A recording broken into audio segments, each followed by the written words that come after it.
Hey guys, we recently just finally got a solid answer for one of credit's oldest questions. And that is, which one is more important, your overall credit utilization rate or the individual utilization rates on each particular credit card? This question has been plaguing the credit industry for a long time.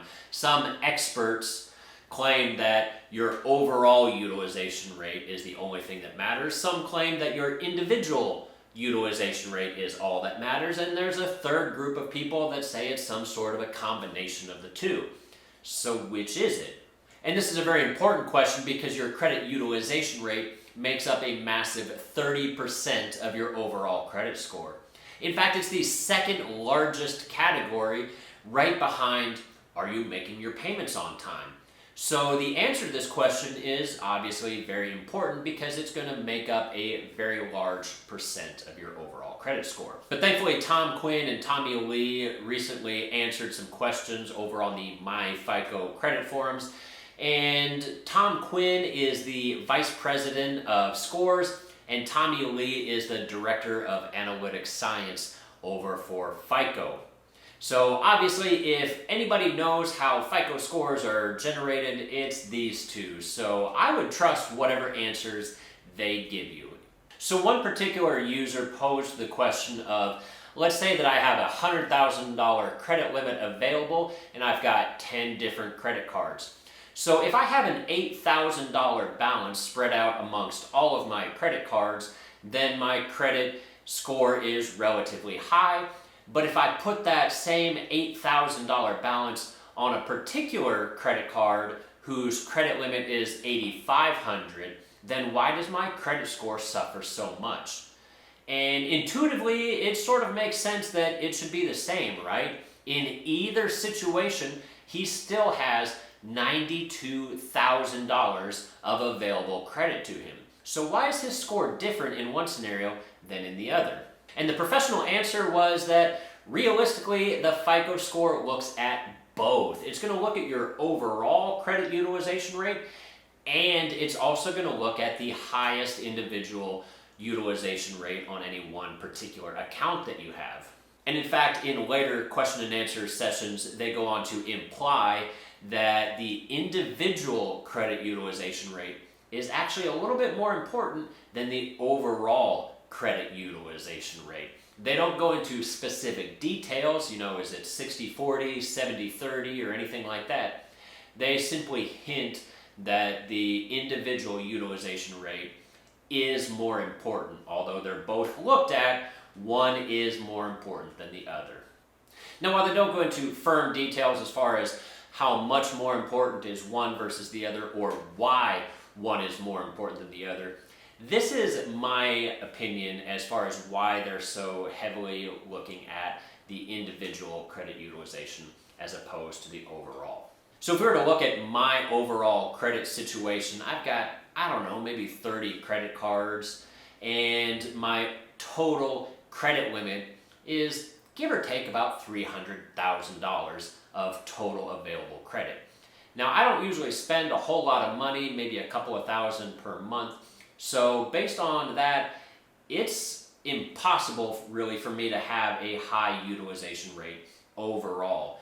I will always have like a 1 or 2% credit utilization simply because my overall pool, my credit limit, is so massively large. But if we really stop and think about it for a minute, the vast majority of my credit cards are sitting in my sock drawer and haven't been used, most of them, in years. So if I'm not really actually ever using these credit cards, and if I don't ever plan on using them again, then why are they supposedly giving me such a boost on my credit score by lowering my overall utilization rate? And I think that's FICO's answer, is that realistically, if you're not using these cards, then why should we give you a massive boost to your credit score for having such a low utilization rate? It just doesn't make sense. They want to see, what are you actively doing? What are you actively using, and how are you using these accounts? And I think that's why FICO leans more towards the individual utilization rate rather than the overall utilization rate.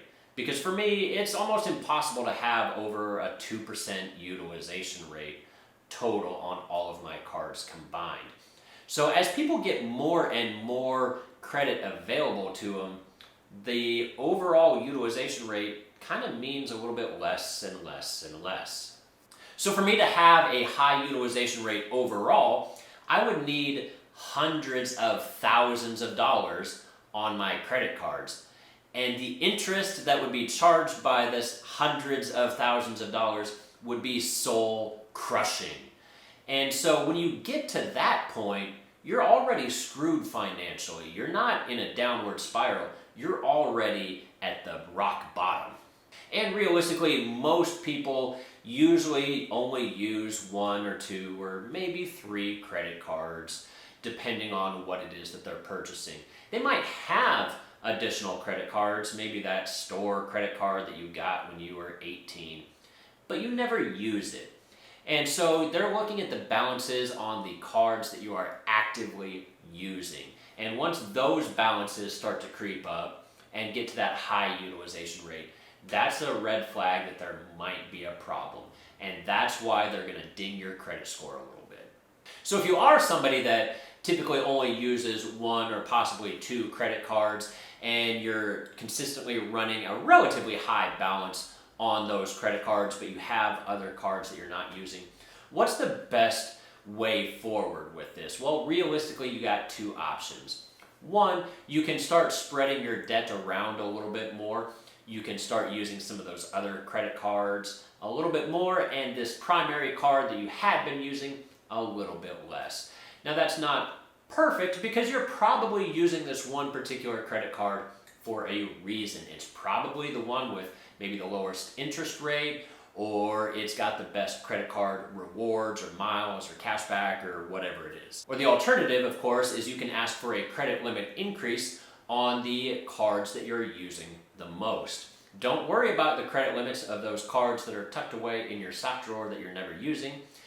Worry about the cards that you're using on a regular basis. So that card that you use for gas and groceries and travel and everything, if you've got a one-size-fits-all credit card, see if you can get that credit limit increased, because that will then lower your overall utilization rate and thus increase your score. If you found this video useful, be sure to subscribe, leave a comment down below. I love hearing from you guys. And as always, I'll see you all again next week. Thanks.